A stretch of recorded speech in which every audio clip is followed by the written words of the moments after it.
All right. Are we up? We're up. All right. So we are beginning chapter 6 today. Chapter 6 of Masechet Ketubot. We're continuing our lively discussion and learning about marriage. Before we get into it, another reminder. I'm probably going to do this a lot throughout this entire section of the Mishnah. When we read about many of these discussions or debates, we are not reading what you should do. This is not what you would call best practice. This is what happens by the time it gets to the court. This is what happens if you are forced to adjudicate as a rabbi between two different people or two different families arguing about a particular case. Most of these cases, when we get to the ones that are controversial, the rabbis would rather never came to the court. They'd rather the families compromised, found a way to have a happy solution, and didn't end up like this. Right? No one wants to see any families dragged into court over these sorts of issues. However, some of you may have noticed, maybe even experienced in your extended family or circle of friends, when it comes to relationships, not everyone is nice. Sometimes people get hurt feelings.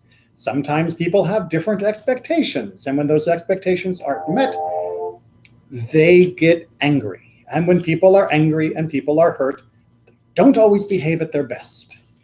When they are not behaving at their best is precisely when you need a system of courts, a system of rules that will allow the decisions to be handled in something like a consistent and fair manner. And that is what we're going to be wrestling with. So it may seem very mean in places. It may seem very mercantile, like everybody's just worried about money. Well, money is important, especially when we're talking about money I eat, money I starve, no money I starve. But again, this is always the worst case scenario, and how do we pull it out from that situation? Okay, questions or comments before we dive in? This was a big problem in the ultra-Orthodox community, right? In Israel. Which problem? I keep hearing, reading these articles that says they're having problems with divorces because they favor the man so much. Okay. So we'll do a little bit of contemporary issue, and then we'll get on to the ancient topic, which hopefully you'll still see modern equivalencies. But so in the contemporary world, there's a great problem in Jewish law, and that's I'm not allowed to beat people up anymore. It's a big problem, because it used to be that if you disobeyed the rabbi of your community, the rabbi could send the heavies, the guys that had the nose like this, and they would come around to your house and they would talk to you until you agreed with what the rabbi wanted you to do. Now, under the Torah, it specifically says that the man is the one who initiates the divorce proceedings. And that, in some ways, gives the man a certain advantage, because he can choose to divorce or not divorce. However, the Mishnah and the rabbi said, yes, that's true, but if there are particular problems, the woman can come to the court and can say, hey, this is what my husband's doing, make him divorce me. And the rabbis would make him divorce her. Well, thank you to the modern secular world, I'm not allowed to do that anymore. And in fact, there was a case only a few years ago where there were some rabbis in the US who did take a guy and they roughed him up in order to convince him to divorce his wife, whom he was treating poorly and whom he had already divorced by secular law. And surprisingly enough, the American government is not happy with rabbis using physical force to convince people to do what they want. And so the rabbis went to jail because of their use of violence against somebody, as you would expect. Now, in the United States, this problem is somewhat mitigated, because even though I can't force someone to divorce his wife, the secular courts can force a divorce. However, if you get divorced by a secular court and not through a rabbinic process, then you don't receive an official divorce document, what's called a get. If you don't receive a get, neither husband nor wife can remarry Jewishly. They are still considered to be married according to Jewish law. And if they have an intimate relationship with someone else, that's called adultery. So we really don't want them to just skip the Jewish divorce part, because that opens up a whole lot of problems. Yes. Why can't the husband remarry?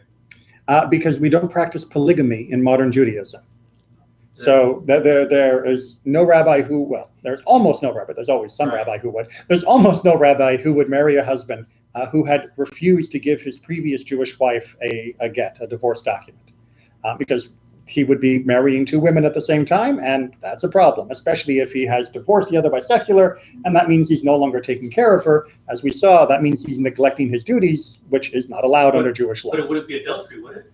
It wouldn't technically be adultery, it would be polygamy. Right. Yes. Why did we change the law when they used to be so rampant to be polygamous? It wasn't rampant. It is discussed a couple times in the Torah, but unless you are a king, most people don't have that many wives. I know there's the image of people with lots of wives. We have Jacob with his 4. We have Abraham with his 1.5.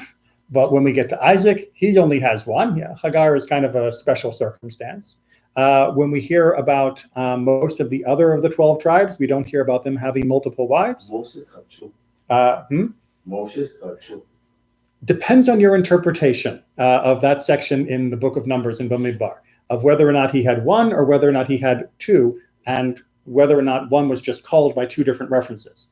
The same way he didn't have multiple father-in-laws, probably, that Reuel and Yitro are the same guy. So there are different names that sometimes get used or titles that get used, but most people consider him to have only had one wife. Yes, King David had lots of wives. He was a king. Solomon had lots of wives. He was a king. We don't hear about Samuel having lots of wives. We don't hear about most other people in the Torah having lots, or Torah or Tanakh having lots of wives. However, it was technically permitted to have more than one wife, and so Jewish law discusses it. However, by the Middle Ages, around the year 1000, it had become forbidden in European Jewry. Middle Eastern Jewish communities did still have polygamy all the way up until the modern age in some communities. And in fact, when some of the Yemenite Jews came in the 50s, they had multiple wives when they came to the land of Israel. And the patriarchs only had multiple wives on accident, at least the 2, right?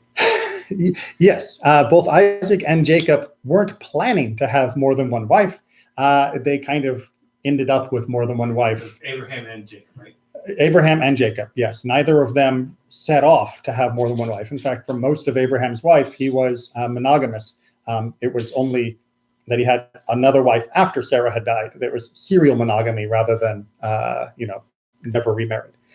So in the modern world, at least in the US, a woman has access to a secular divorce, and that means she can be freed from her husband, at least as far as the civil courts go. But she would still be, and so would he technically, chained, which is why the term aguna is used, to that previous marriage, and would still need the document to be divorced. Now, there are still issues of convincing husbands to do that divorce. There are tools that are available for doing it that are not violent, but many communities are reluctant to use them under the modern system. In Israel, however, the problem is more dire, because in Israel, there is no such thing as a secular divorce. If you want to get divorced, you have to go through the rabbinic courts if you are Jewish. And that means if the husband refuses, it is entirely up to the court of how it will convince him to do so. And the court does have the ability to levy fines and to even imprison, but uses that only at the last resort and often delays many, many years before it is willing to start applying those tools of pressure, which is what many people complain. Allows especially the women who are often being extorted, meaning I'll give you the divorce if you pay me, to comply, an unfair standing in those proceedings. So that's the issue as it currently stands. And like I said, it's exacerbated in Israel because of the political nature of how the rabbinic courts work, not because of the religion. Like I said, there are plenty of legitimate religious tools for moving past this problem, but you have to want to move past the problem, and you have to have in Israel, the political will to move past the problem, which so far they have not. So with that in mind, 6.1. Again, our usual practice when we are studying Mishnah together is to simply go around the room. Each person reads a page worth of Mishnah, and we discuss it together. If you do not want to read out loud in front of other people, that's fine. You just say pass, and the person to your left will read instead. So we're on 6.1, Mishnah 1, a wife's find. Would you be willing to start us off? A wife's finds and her handiwork belong to her husband. Okay, so handiwork we talked about in the last chapter quite a bit. Handiwork is the stuff that she makes. If she spins wool, if she makes a pot, technically that becomes the husband's property, because after all, she is converting the family assets into a new form. It's therefore considered to be his property. And even if she is doing something on her own, it is still together in part of the family pool. And therefore, since he is the owner of the family property, he owns what she makes. Her find, what we're talking about here is if she has found an object. Lost objects are a big topic in Torah and a big topic in Jewish law of what lost objects become the property of the finder, what lost objects have to be announced. But in this case, we're talking about she's walking down the street, she finds a coin, a random coin just sitting there is a classic example of property that cannot be announced because how do you find the owner? So she picks it up, she goes home. Technically, that becomes her husband's property, not her. She is acting almost as an agent of the family in this case, and it goes into the family pool. Now, this also is true for children, but in general, the idea is argued that children should be allowed to keep them because otherwise a child wouldn't understand and they would see you as taking it from them, that it would be like theft. But of course, this is meant to contribute to the family. It's not meant to enrich any one member of the family. So that's the basic rule that we're talking about. Now we're going to go into a special set of circumstances on this. Concerning her inheritance, he has the use of her during her lifetime. Okay, it's that wonderful English word that is pointless. So imagine she's married to a guy and her father dies. And her father has deliberately bequeathed a certain inheritance to her. Right? He has said, when I die, my daughter is going to get 100 gold coins. Well, that's her property. And that stays her property because that is her inheritance.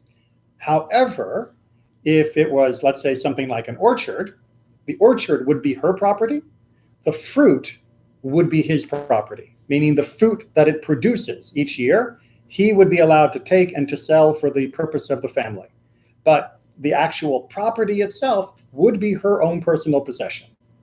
Does everyone see the distinction there? That's what the usufruct means. The usufruct is like the interest, the benefit that is used in the temporary, in the meantime. So the primary property, what do they call it? The capital. The capital belongs to him. The capital belongs to her. And the produce, what it produces, belongs to him, belongs to the family. That distinction makes sense? Okay. Next topic. Compensation for an embarrassment or blemish that may have been inflicted upon her belongs to her. Okay, so she's walking down the street.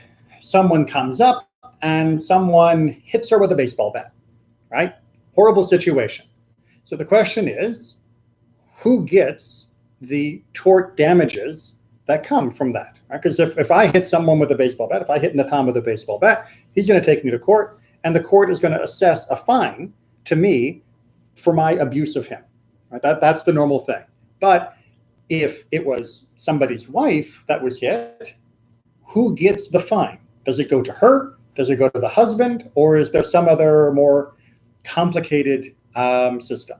So what's being discussed here is that indeed the embarrassment or blemish, meaning the actual physical harm that has been done to her, the fines that are allocated for those two types of damages, she keeps. All right, that goes into her pocket. It's her private property.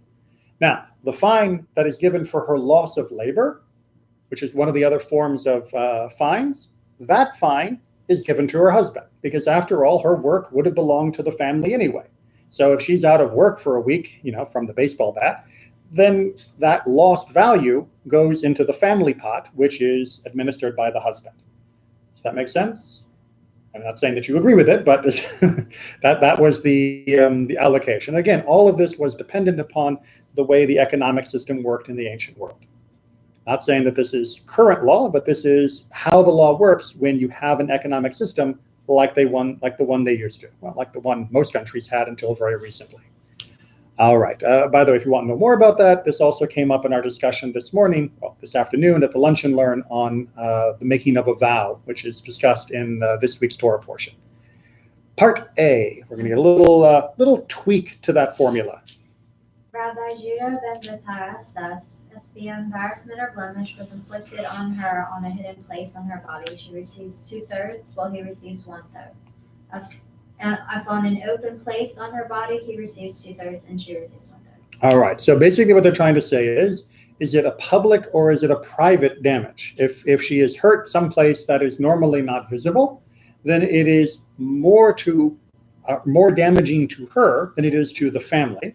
If it is something that is more visible, then it was considered more damaging to the family than it was to her. Discuss. Not necessary. What's that? Not necessary, because if they damage her breast and she wants to have a baby and she needs to give the milk to the baby, it's a damage to the family. Because the family would have to hire a wet nurse. And substitute. Right, a wet nurse is what we call that in English, exactly. So perhaps, but still, this was what was considered to be the general rule for applying that.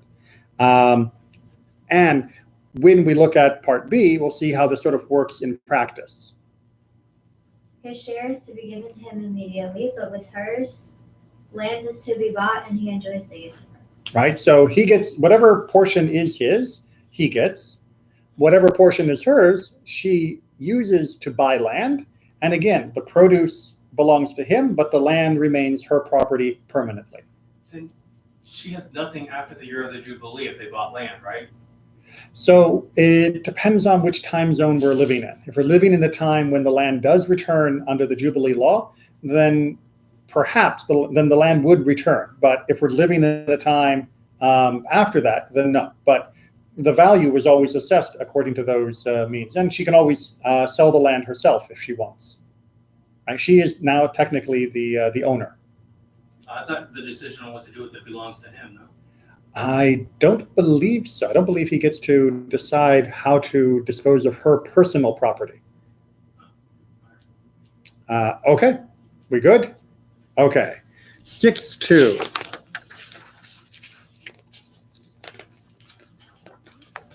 And we're going to go ahead and just read this one all the way through, and then I'm going to explain it, and hopefully we'll then understand it, because the Mishnah has not given us a lot of clues.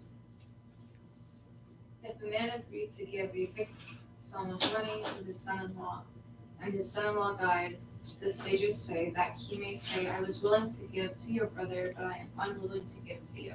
Okay, so wonderful example of how the Mishnah uses as few words as possible and forces us to think, what in the world kind of situation are they talking about?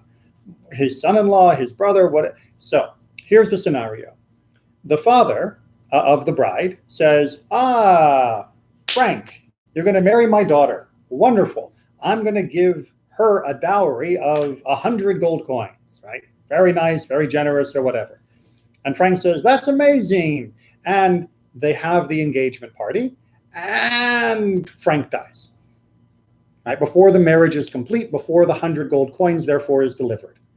Well, as we've talked about before, if you've had the engagement, in Judaism, that's the betrothal, then you are now bound by the laws of the Levirate marriage, of what's called yibum. That means that if there is a brother, that brother is supposed to then marry the pseudo-widow in order that they can have a child which will be considered to have come from the now deceased brother. Everyone following the logic here? Okay, that's normal. I mean, not normal, but that is all very clear and understood. The question the Mishnah is bringing up is, what happens to the money? Right? He promised the money for marrying the daughter, but they never finished the marriage. But now there is another guy she is supposed to marry, really obligated to, or go through the ceremony of release. Does that guy get the money, the dowry that was promised to the first guy? What's that? No. For you, yes, right? Well, for the Mishnah, no. Now, again, there's a difference between what is right and what is legal. If the brother-in-law, okay, or son-in-law will have a son and will be kind of his son. Right, of the deceased man, yeah. Yes. So he passed part of his rights and obligations and duty to this in that way to the past and the feud person also with the money. Well, the grandfather can choose to give money to the baby when he's finally born, however much he wants. The question is whether or not the brother-in-law has a claim on that dowry that had not yet been delivered. But if he has the obligations, like he was married, he has also the right. Okay, so now you see why the Mishnah has to talk about this, because it's not 100% naturally intuitively clear of, can you inherit a dowry that hadn't been paid? Is that, I mean, obviously if they had gotten married and then the day after the husband had dropped dead, then the dowry would have already been part of his estate and it already would have gone to his heirs. There would be no question of what happens to the money. But this is because he hadn't gotten married completely. That's where the question comes up. The basic analysis here for why the law is the son-in-law, the brother-in-law, the brother and son-in-law, the brother to the son-in-law or pseudo son-in-law, the reason why he doesn't inherit is because the money was promised on the condition of marriage, and the marriage was not completed. And since that was an agreement with the deceased man, that agreement does not automatically transfer to the other. And the father is under no obligation to follow through with the other person. It may be that he doesn't like the other guy. It may be that he doesn't want the other guy to be marrying his daughter. They don't have a choice because of Yibum, but he's allowed to say no. Right? That is the idea here. He's allowed to say no. Now, should he follow through? Should he want to continue to help and to support and do the dowry and all of that? Probably. But it's not automatic. So there, just because it's one of my favorite jokes, there were two schnorrs. Schnorr is the Yiddish word for a beggar. And they would always go to the same house every week right before Shabbos to beg. And when they went to the house, they would knock on the door. The butler would open the door and they'd say, we would like something for Shabbos. And the butler would say, in honor of Mr. Cohen, each of you can have a kopek. And this was the ritual. Day or week after week, year after year, the two brothers would come and the two brothers would each get a kopek in honor of the owner of the house, Mr. Cohen. One day, one of the brothers dies.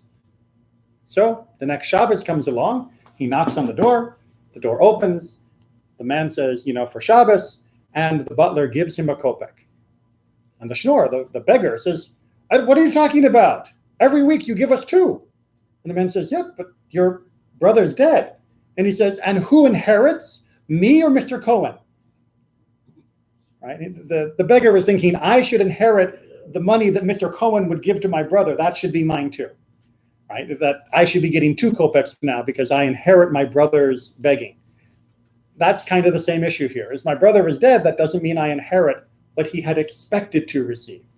It means I only inherit what he actually owned. And that's sort of where we are in this Mishnah. Maybe? Yeah, like I said, it's a good joke because it shows that wonderful Jewish thinking and the Jewish chutzpah. Is this the same principle applied with the Ketubot, where if they promise hire Ketubot and one dies and they deliberate marriage, it drops right back down to the minimal? Right, because the agreement was with the deceased. The agreement is not non-transferable. That's the same thing here, right? Yes, you can't transfer. It can't transfer an agreement across, the cemetery. It dies with the person. All right, 6-3. Or we're going to do a little bit of math, or at least I'm going to do as little math as I can get away with and still make this clear. I don't mind math, but it's definitely not something I wanted to make my life's calling. If a woman agreed to bring her husband 1,000 denarii, he must agree to give her a corresponding sum of 15 mina. Money. Okay.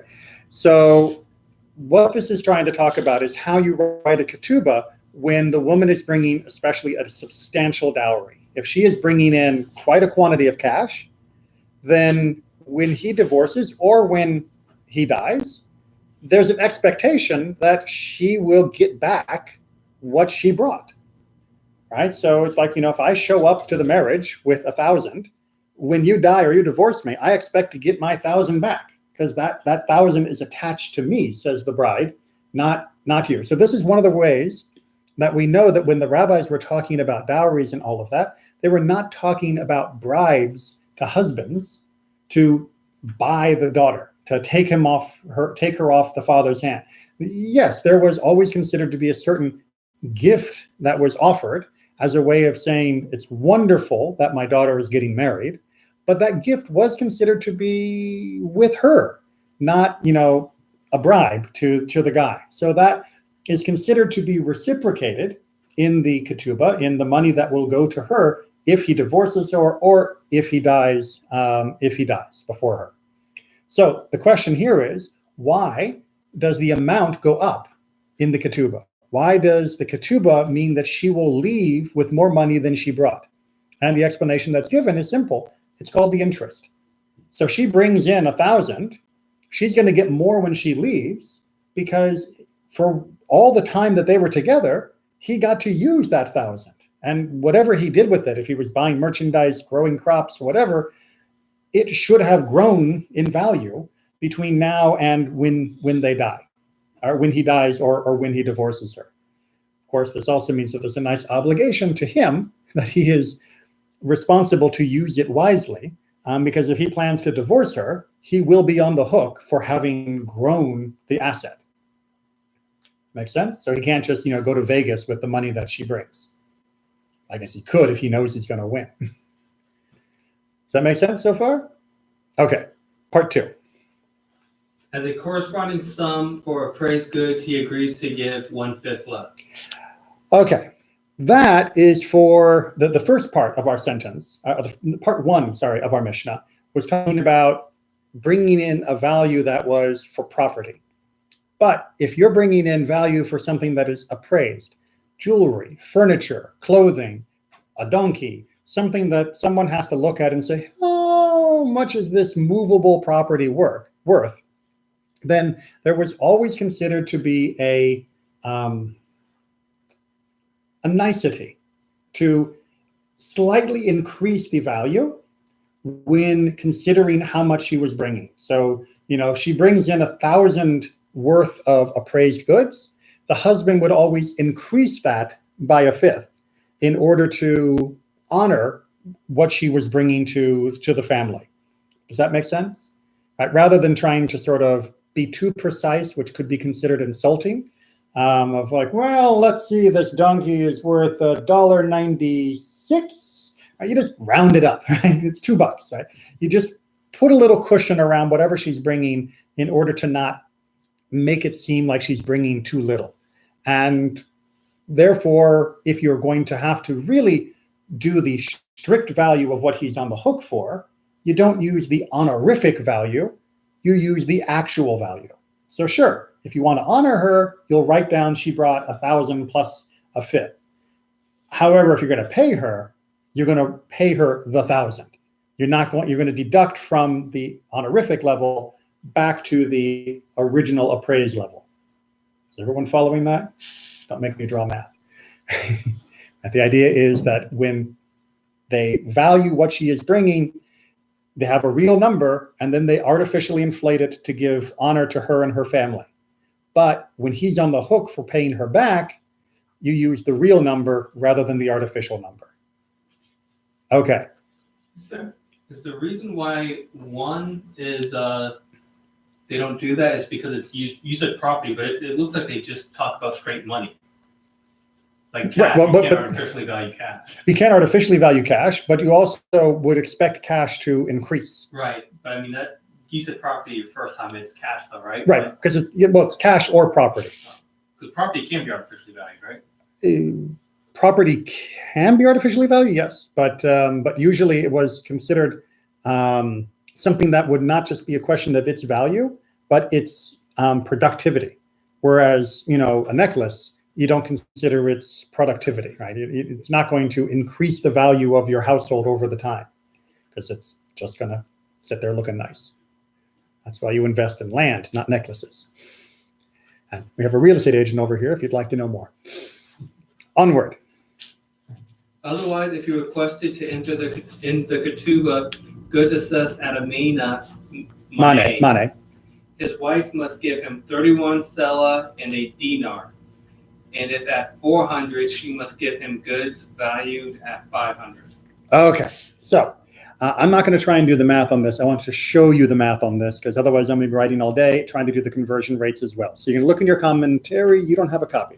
Can we slide a copy over here to Natan? Good. So look down where it says explanation. And do you see the area where it says section 3? Good. Go up one paragraph to where it says the Mishnah now illustrates. So the Mishnah now illustrates two cases. This is A and B, where the amount written in the Ketubot is less than she actually brings into the marriage. This is where the math gets tricky.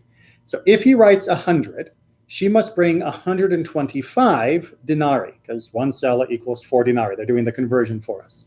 That is to say, he has reduced the amount by 1/5. Similarly, if he writes 400 zuz worth of goods, she must bring 500. So this is trying to balance out what that 1/5 deduction is going to be. You seeing how that sort of works? Are you glad that you didn't have to go through these negotiations? Yes. But guess how many people do go through negotiations just like this in the modern world? They're called prenuptial agreements. Right? And this is one of the earliest forms of that. And remember, a prenuptial agreement isn't saying, I don't love you. A prenuptial agreement, a ketubah, is saying, I love you so much that I want to make a promise to you now while I really mean it, not later when we're getting divorced when I don't mean it. Right? It's showing how much you're willing to love them into the future, even if you don't know how long that feeling is going to continue. So in this particular case, it was trying to be balanced and fair to everybody, but it was making sure that it would be a long-term investment in the relationship. Part 3. Oh, did you already skip it? Yeah.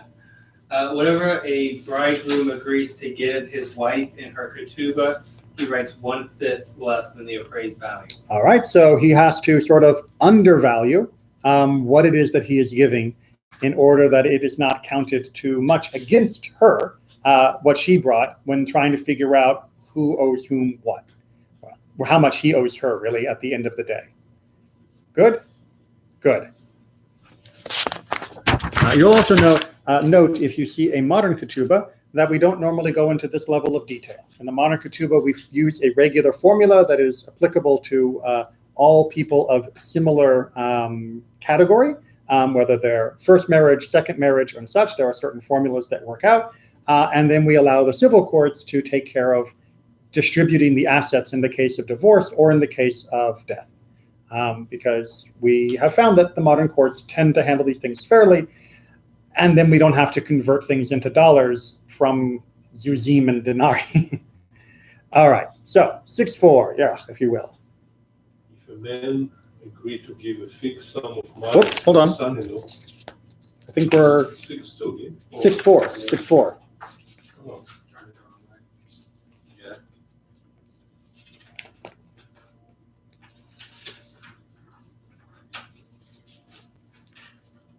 Okay, 6.4. If a woman agreed to bring in cash, every seller counts as 6 denarii. Right, so this is, if you look at the conversion rate in the explanation, the same rule that we've been using. We're bumping this up by a 50% because one sela is equal to 4 denarii, so 1 sela equals 6 because 4 times 0.5 is 2, 2 plus 4 is 6. Yay, so remember some of my math. However, we continue.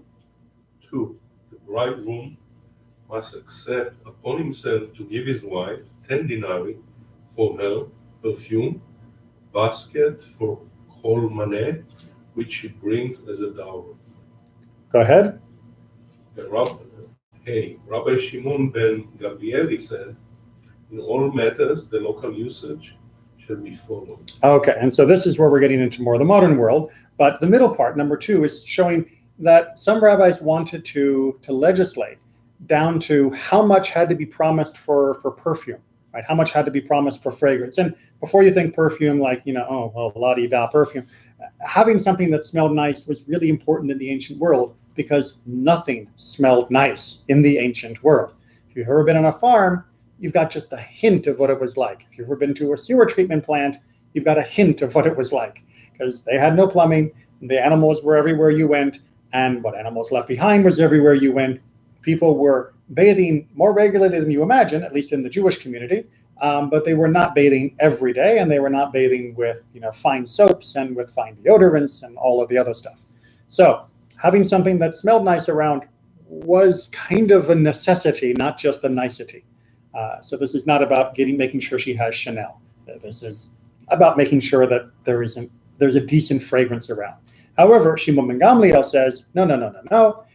You don't need to get into the details, right? Whatever the local practice is, whether it be this much for perfume or this much for clothes or this much for whatever, you follow the local custom. Rather than getting into the nickels and dimes as though somehow that's the same in every community, it's better to simply say the husband has to follow the local practice of whatever is generally considered to be the normal acceptable amounts. And like I said, this is sort of the foundation for saying in the modern world, we follow the local custom, which in our day and age means we follow the secular courts when it's necessary for divorce or inheritance. Good? Good. Okay, 6-5. That's Unitime, yeah. One who gives his daughter in marriage without specific may not give her less than 50 sous. Okay, so this is our default case. Normally, there would be some sort of negotiation of how much he was promising to give to the daughter to bring into the new marriage. But if he didn't promise anything, there would still be an expected obligation of 50 sous. That was the default dowry. Why 50 sous? It was considered to be a respectable amount. Because what do you pay with that? I mean, what can you do that? Yeah, like the amount represents something. It would be like a quarter of a standard ketubah for her. So he's putting in 25% of how much the husband would be promising in the ketubah. So it's that kind of ratio. Okay, so that's the default if no one says anything. And remember, we talked before about if no one said anything in a ketubah, or if they forgot to write a ketubah, there was still a default that was built in for the ketubah as well. Is this default here is still the minimum, like the ketubah? Yeah, this is still the minimum. This is not the minimum. And that's actually what part 2 is going to be talking about. If he stipulated to give her in marriage unattired, Unattired, naked, right? Which means she doesn't come with a dowry, right? She's coming penniless. She's coming with nothing. the husband may not say, when I take her into my house, I will cover her with my cloth. But he covers her while she is still in her father's house. Okay, so you might imagine, again, not always the nicest perhaps phrasing, that the husband would say, fine, you can't afford a dowry or you don't want to give a dowry. Remember, like the Levirate husband of the dead brother in our second Mishnah? He might say, fine, you're not going to give anything. Then when she shows up, then I'll clothe her, right? But until she's under my roof, she's not my problem. No, says the Mishnah, if you are marrying her and she is truly naked, meaning she is lacking in her own clothing and support, you have to give that to her, even though she's still in her father's house. Right? She should not have to come to your house with nothing.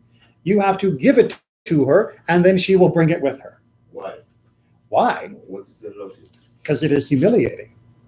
Right? So in the ancient world, even in the classic world, meaning like almost the pre-modern world, and actually even parts of the modern world, for a woman to not be able to bring anything to the marriage was considered humiliating, not just for her family, but for her. And that was something that our tradition wanted to avoid. If you want to see something like this in a modern setting, one of the only John Wayne films that I really like is called The Quiet Man. It's not his most popular movie, not one of his cowboy movies. He's actually plays a retired boxer, and he moves back to Ireland because that's where his mother had come from, and he wants to go and settle down, and he ends up falling in love with an Irish girl who has quite a temper, and they end up getting married, but her brother, who's in charge of the family estate, doesn't want to give her the dowry that she should get, her things, what is owed to her. And the whole second half of the movie is the family fight over her honor and dignity, because her brother doesn't want to pay the dowry. So that's a great movie to see. It really is an excellent example of how this type of honor for both men and women could lead to some very unpleasant situations. But in the Mishnaic period and for the last 2,000 years, we've tried to avoid that sort of nastiness by saying, look, even if she can't bring anything or the family won't let her bring anything, that doesn't mean the husband should just wait until she shows up naked on the doorstep. He has to support her prior to her arrival for her dignity, for her honor. Now, again, you might think, hey, if I'm marrying someone, maybe I should be concerned about their honor before they show up in my house. And you're right, you should be. But this is saying you're also legally required to do so. Not just morally, but the law will force you to do so. And what happened if, like the previous case, he died before the wedding? What happened with all cloth? She would keep it. Keep or bring back to the It would belong to her. Okay. Yeah. Also, if they didn't consume the marriage and they didn't, If they got divorced beforehand, then not divorce, like something happened and yes, they never. right, they did the betrothal, but they didn't. Right, they did the Right. betrothal, but they didn't do the sheva brachot. Yes. Still, she keep. Well, remember, this is only, all of these things only kick in after they do the ring, after they do the betrothal. So a reminder that the ancient wedding practice was not like our modern one. They didn't do everything on one day. They would do the first half of what is considered our modern ceremony, and then they'd wait a year before they did the second half of our modern ceremony. So it's during that middle time that we're talking about here. Was there any enforcement mechanism to clothe her? Yeah, the courts. What would they If do? the courts could take it from him, right? They could confiscate it, or if he was if they could confiscate it if necessary, but more than likely they would say, if you do not provide, you will be punished by the court. And punishment for rebelliousness against the court meant flogging, right? We will force you to comply. Like I said, I don't get to do that anymore. I can't order anyone to be flogged. Okay, part 3. To the orphanage.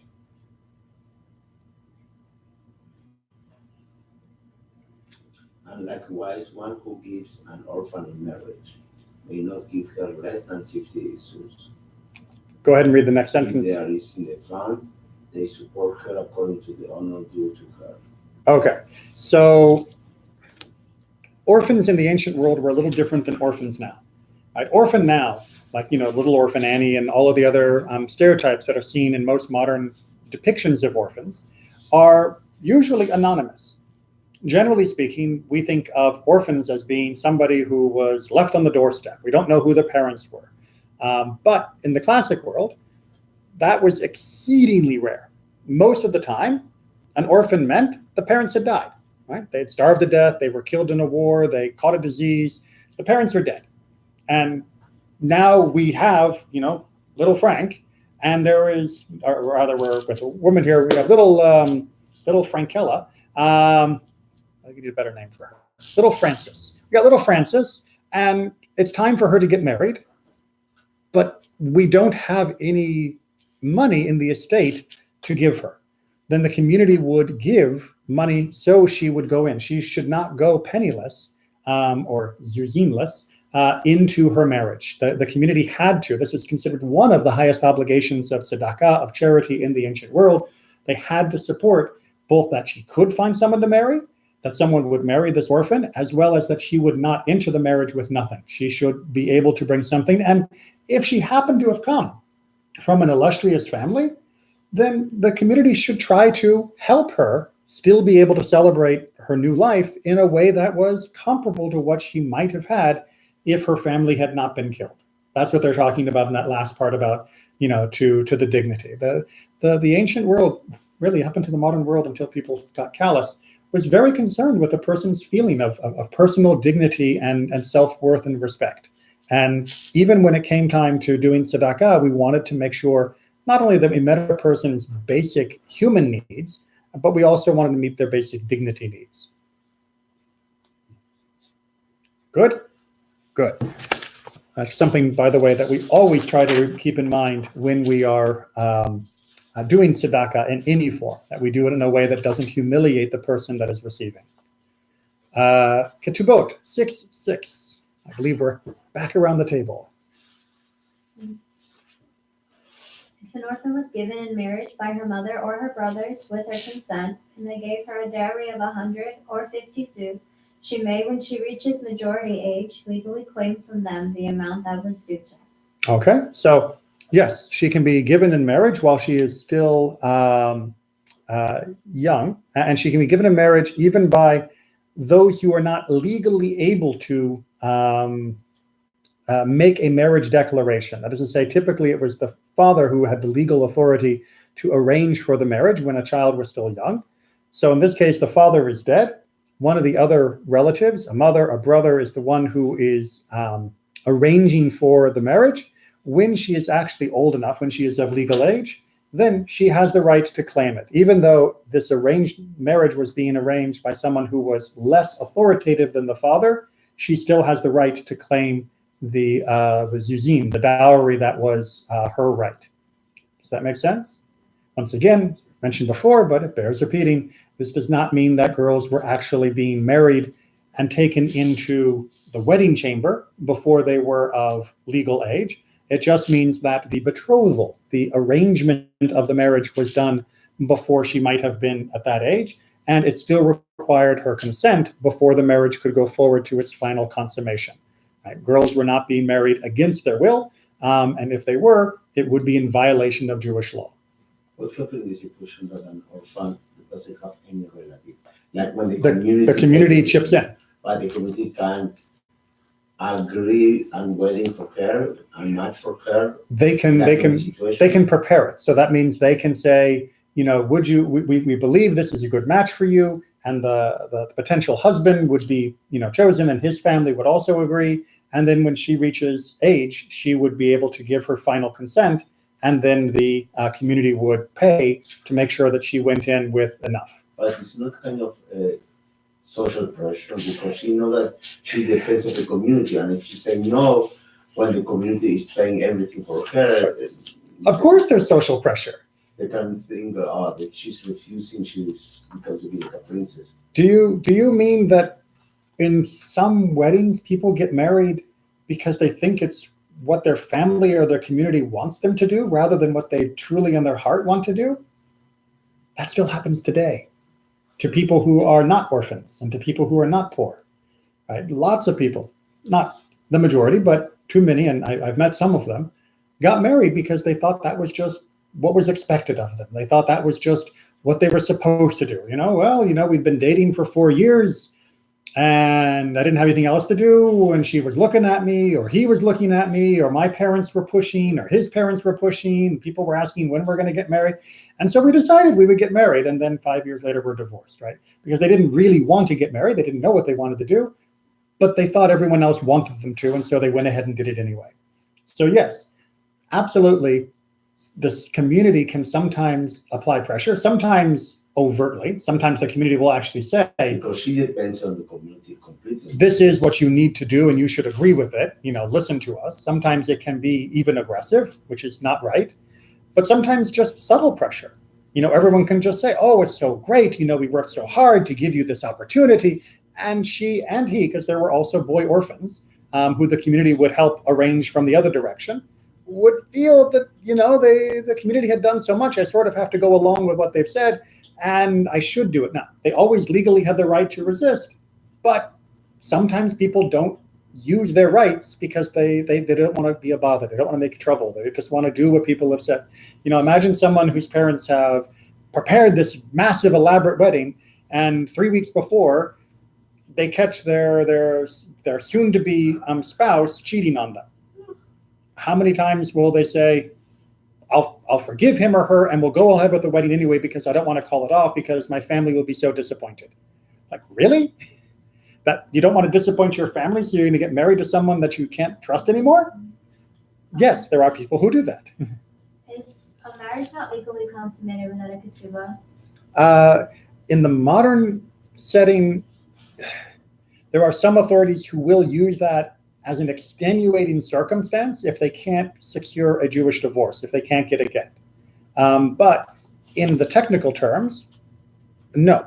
A wedding, as we talked about in an earlier chapter, a marriage can happen without a ketubah. There still is an implied ketubah, meaning the community will still expect that there be compensation in the case of death or divorce, even if there's no written document. But in the modern world, I don't know of a rabbi that will do a wedding, at least in the conservative or Orthodox world, without the ketubah right there, present, and done legally at the ceremony.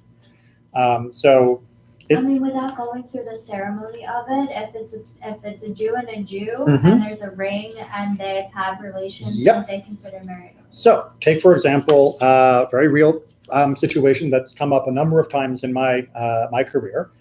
Two people who are both Jewish, who both got married in a Reform setting, and in the Reform setting, they didn't use a ketubah. They come to me and they say, we would like to get divorced. I still have to arrange for an official Jewish divorce for them, for a get. I don't say, well, if it was Reform, it doesn't really count. Now, there are some Orthodox rabbis who will say that they'll say, well, there must have been something wrong with the ceremony because no non-Orthodox rabbi could conduct it properly, even though technically the rabbi is doing nothing except leading the people through the steps. There's no magic, there's no sanctification to the marriage that comes from the rabbi. The rabbi is literally the officiant, not the. We don't add any authority to the event. But in order to spare them from having to get a get, or in the case where you can't get a get from the other person, there are some people who will look for that loophole, if you will, in the modern world. But classically, that was not the case. But in this case, what happened with the kids? Yeah. They have a problem because No. they have the kid. No, The kids without no, money. no, If no, they no. apply the same logic. No. You So cannot. what do you call Jewish children born out of wedlock with no marriage? No, I'm sorry. you call them kids. What is a mamzer, right? So mamzer is usually translated into the English word bastard. That is a mistranslation because the English word bastard has a legal definition. And the legal definition from Christian Europe is a child born without a wedding. That is not what mamzer means under Jewish law. Mamzer, which is a technical category, is a child born from an illegal union, brother and sister, or adultery, right? Two people who are not legally prohibited from being with each other, happy boy, Jewish boy one, happy Jewish boy, or Jewish girl. We're going to have a child, we need to have one of each. X, they get together, they fall in love, they do things before they get married that they shouldn't be doing, and then they break up. But she's pregnant now. The child that is born from her doesn't get any great honors and is not going to be celebrated as being like a wonderful, wow, it's so amazing, the way that it might be in wedlock. And there was definitely societal pressure, and definitely people would look down on that situation. But the child was not considered a mamzer, was not considered legally stigmatized. They still might be socially stigmatized because people gossip and people can be jerks, but they were not legally harmed by that. And so indeed, in the modern cases where this has been used in some communities, they say, yes, the children are no longer from a sanctified union, but that is not such legally such a big deal. Like I said, it's no great honor, but it's not legally going to put them in a negative circumstance for the rest of their life. Okay. Right, we're almost done here on 6.6. We did the first paragraph. Now we're on Rabbi Judah. Is this from me? I believe so.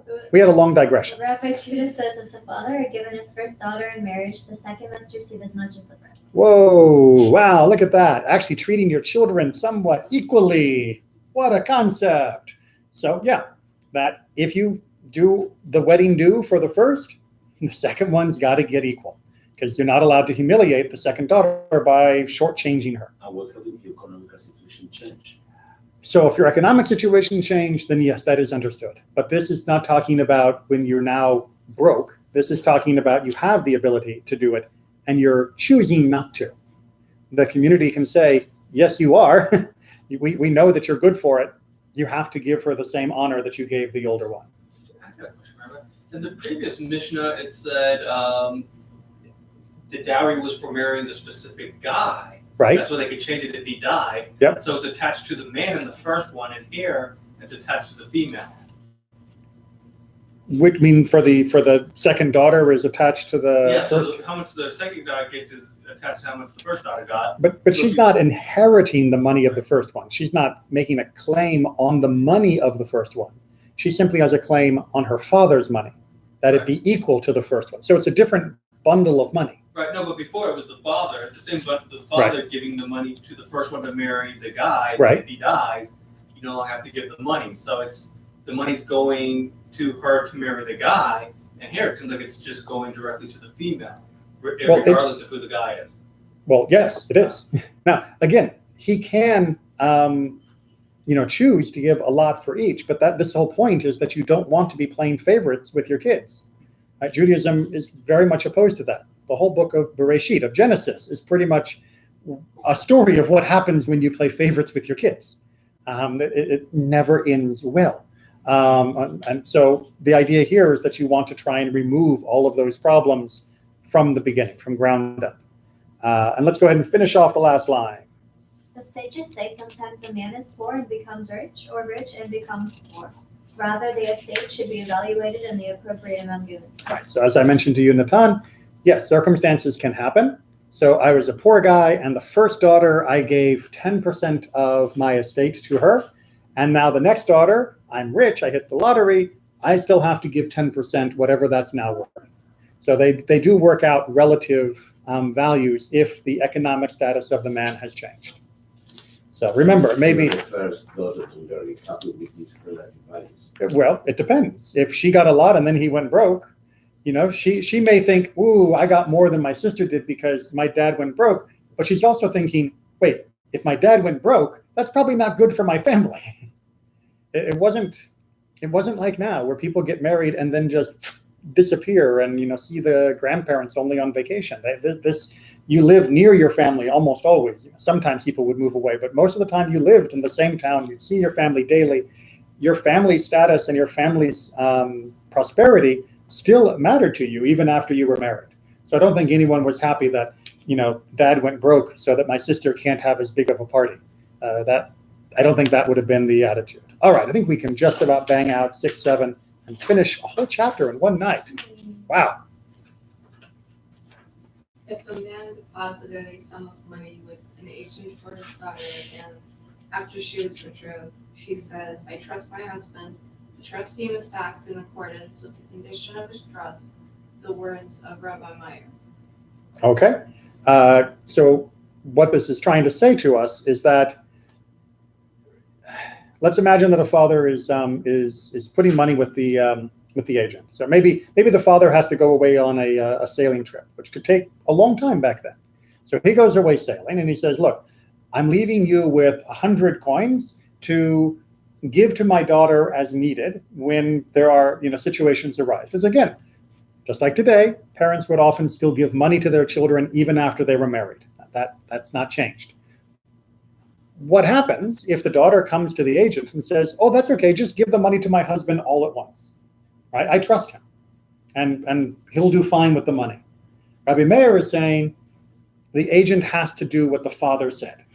Follow the father's instructions, not the daughter's instructions. Even though the money is for her benefit, the agent was given instructions by the father, not by her. Because the contract was before the act. Right. And the contract was with the father, not with her. Exactly. All right, part 2. Rabbi Yossi says, were the trust a field and she wished to sell it, it would be as if it was sold immediately. All right, so what Rabbi Yossi is trying to say is that, well, wait a minute. If what he was holding on her behalf was a field, then she already basically has the field. So if she wanted to sell it, it would already be like as if it were sold. So the agent should go ahead and treat money the same way as you would treat the property, right? So there's no point like buying a field and then giving it to her and then selling the field and then turning it into money. It's basically the same thing. Just give her the money. You don't need to transfer it through property, because if it were property, she could dispose of it. She could liquidate the property whenever she wanted to. So what Rabbi Yossi is saying is that it's basically hers anyway. It's just because it's in coin form that you're treating it in kind of a special circumstance. But Rabbi 3 tries to reconcile of what it is they're actually arguing about. To whom does this apply? To a daughter who has reached majority age, but in the case of a minor, there is no validity at all to the act of a minor. Right? So the father's away, she has this betrothal to a husband, and she is saying, well, I may be only 12, but I want to do X with the money. Everybody agrees you don't listen to the minor child, right? You don't listen to a kid. This is only a debate when they're talking about once she has reached the age of maturity. Make sense? So Rabbi Yossi was right? Yes, he carries the day on that topic. And that finishes up for chapter 6. Chapter 7, next week, same time, same station.